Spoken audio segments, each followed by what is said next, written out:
ಸ್ನೇಹಿತರೆ ಎಲ್ರಿಗೂ ನಮಸ್ಕಾರ. ನೋಡಿ, ಕಾಂಗ್ರೆಸ್ಸಿನ ಮುಸ್ಲಿಂ ಓಲೈಕೆ ಅನ್ನುವಂಥದ್ದೇನಿದೆ, ಈ ಮುಸ್ಲಿಂ ಅಪೀಸ್ಮೆಂಟ್ ಅನ್ನುವಂಥದ್ದೇನಿದೆ ಕಾಂಗ್ರೆಸ್ಸದ್ದು, ಇದೆಲ್ಲವೂ ನಮಗೆ ಗೊತ್ತು. ಸ್ವಾತಂತ್ರ್ಯ ಪೂರ್ವದಲ್ಲೂ ಇದು ಇತ್ತು, ಸ್ವಾತಂತ್ರ್ಯ ಬಂದ ಮೇಲೂ ಕೂಡ ಇವತ್ತಿನವರೆಗೂ ಕೂಡ ಕಾಂಗ್ರೆಸ್ಸಿನ ಮುಸ್ಲಿಂ ಓಲೈಕೆ ಮುಂದುವರ್ಕೊಂಡು ಬಂದಿದೆ ಅನ್ನೋಂಥದ್ದು ನಮಗೆ ಗೊತ್ತು. ಅದು ಅವರ ಪೊಲಿಟಿಕಲ್ ಸ್ಟ್ರಾಟಜಿನೋ ಅಥವಾ ಮತ್ತೊಂದು ಮಗದೊಂದು ನಮ್ಗೆ ಗೊತ್ತಿಲ್ಲ. ಅದು ಅವ್ರು ಮಾಡ್ಕೊಂಡು ಬಂದಿದ್ದಾರೆ. ಅದರ ಪರಿಣಾಮ ಅವ್ರು ಇವತ್ತು ಎಲ್ಲಿಗೆ ಬಿದ್ದಿದ್ದಾರೆ ಅನ್ನುವಂಥದ್ದನ್ನೆಲ್ಲ ನಾವು ನೋಡ್ತಾ ಇದ್ದೀವಿ. ಮಾಡ್ಲಿ, ಮುಸ್ಲಿಂ ಓಲೈಕೆ ಆದ್ರೂ ಮಾಡ್ಲಿ, ಮತ್ತೊಬ್ಬರ ಓಲೈಕೆಯನ್ನು ಮಾಡಲಿ, ಆದ್ರೆ ಅದು ನಮಗೆ ಸಂಬಂಧ ಇಲ್ಲ. ಆದ್ರೆ ಯಾವಾಗ ಅದು ನಮ್ಮ ಸಂಬಂಧಕ್ಕೆ ಬರುತ್ತೆ ಅಂದ್ರೆ, ಹಿಂದೂಗಳ ಹಿತವನ್ನ ಬಲಿಕೊಟ್ಟು ಯಾವಾಗ ಮುಸ್ಲಿಂ ಓಲೈಕೆಯನ್ನ ಇವರು ಮಾಡ್ಲಿಕ್ಕೆ ಮುಂದಾಗ್ತಾರೋ ಆವಾಗ ನಾವು ಎದೆಯೊಡ್ಡಿ ನಿಲ್ಬೇಕಾಗುತ್ತೆ. ಅಂಥದ್ದನ್ನ ಇಂಥ ಒಂದು ಹಿಂದೂ ಹಿತವನ್ನ ಬಲಿಕೊಟ್ಟು ಮಾಡಿಕೊಂಡು ಬಂದಂತಹ ಮುಸ್ಲಿಂ ಓಲೈಕೆಯೇ ಕಾಂಗ್ರೆಸ್ಸಿನ ರಾಜಕೀಯ ಜೀವನದ ಈ ಒಂದು ತನ್ನ ಸ್ಥಿತ್ಯಂತರಗಳ ಮಧ್ಯೆಯೂ ಅದನ್ನ ಕಾಂಗ್ರೆಸ್ ಮಾಡ್ಕೊಂಡು ಬಂದಿದೆ. ಅಂಥ ಒಂದು ಎಕ್ಸಾಂಪಲ್ ಅನ್ನ ನಾನು ನಿಮಗೆ ಕೊಡ್ತೀನಿ. ಒಂದು ಸ್ವಲ್ಪ ಇತಿಹಾಸಕ್ಕೆ ಹೋಗೋಣ. 1945ರಲ್ಲಿ ಅಂದಿನ ಶೇಖ್ ಅಬ್ದುಲ್ಲಾ, ಈ ನ್ಯಾಷನಲ್ ಕಾನ್ಫರೆನ್ಸ್ ಪಾರ್ಟಿಯ ಮುಖ್ಯಸ್ಥ ಶೇಖ್ ಅಬ್ದುಲ್ಲಾ, ಅಂದಿನ ಕಾಶ್ಮೀರದ ರಾಜ ಮಹಾರಾಜ ಹರಿಸಿಂಗನ ವಿರುದ್ಧ ಕ್ವಿಟ್ ಕಾಶ್ಮೀರ್ ಅನ್ನುವಂಥ ಒಂದು ಮೂವ್ಮೆಂಟ್ ಅನ್ನ ಶುರು ಮಾಡ್ತಾನೆ. ಅವನಿಗೆ, ಶೇಖ್ ಅಬ್ದುಲ್ಲಾಗೆ ಅಂದಿನ ಕಾಂಗ್ರೆಸ್ ಸಂಪೂರ್ಣ ಬೆಂಬಲವನ್ನು ಕೊಡುತ್ತೆ.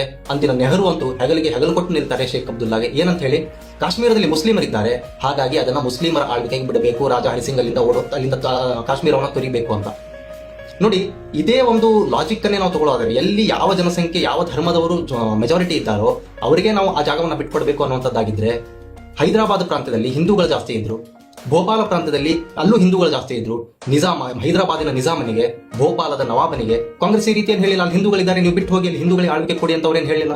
ಇದು ಮುಸ್ಲಿಂ ಓಲೈಕೆ ಅಂತ ಹೇಳೋದು. ನೋಡಿ, ಕಾಂಗ್ರೆಸ್ಸಿನ ಖುದ್ದು ಜವಾಹರ್ಲಾಲ್ ನೆಹರು ಕಾಶ್ಮೀರಿ ಪಂಡಿತರಿಗೆ ಬೆದರಿಕೆ ಹಾಕ್ತಾರೆ. ಏನಂತ ನೋಡಿ, 1945ರಲ್ಲಿ ಈ ಶೇಖ್ ಅಬ್ದುಲ್ಲಾನ ಕ್ವಿಟ್ ಕಾಶ್ಮೀರ್ ಮೂವ್ಮೆಂಟ್ ಅನ್ನ ಬೆಂಬಲ ಕೊಡ್ತಾಗ ನೆಹರು ಹೇಳ್ತಾರೆ, ಮುಸ್ಲಿಮೇತರರು ಕಾಶ್ಮೀರದಲ್ಲಿ ಇರಲು ಬಯಸಿದರೆ ಅವರು ನ್ಯಾಷನಲ್ ಕಾನ್ಫರೆನ್ಸ್ಗೆ ಸೇರಿಕೊಳ್ಳಬೇಕು, ಇಲ್ಲವೇ ದೇಶಕ್ಕೆ ಗುಡ್ ಬೈ ಹೇಳಬೇಕು.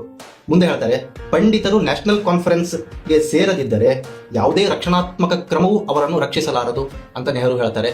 ಇದು ಅವರ ಮುಸ್ಲಿಂ ಓಲೈಕೆ ಮಾಡಿ ಹಿಂದೂ ಹಿತವನ್ನು ಬಲಿಕೊಟ್ಟು ನಾವು ಮುಸ್ಲಿಮರನ್ನು ಓಲೈಸ್ತೇವೆ ಅಂದ್ರೆ ಅದಕ್ಕೆ ಹಿಂದೂಗಳ ಎದೆಯೊಡ್ಡಿ ನಿಲ್ಲಕ್ಕೆ ಯಾವತ್ತೂ ಸಿದ್ಧರಾಗಿರ್ತಾರೆ ಅನ್ನುವಂಥದ್ದನ್ನು ನಾವು ಇವತ್ತು ಪ್ರೂವ್ ಮಾಡಬೇಕಾಗಿದೆ. ನಮಸ್ತೆ.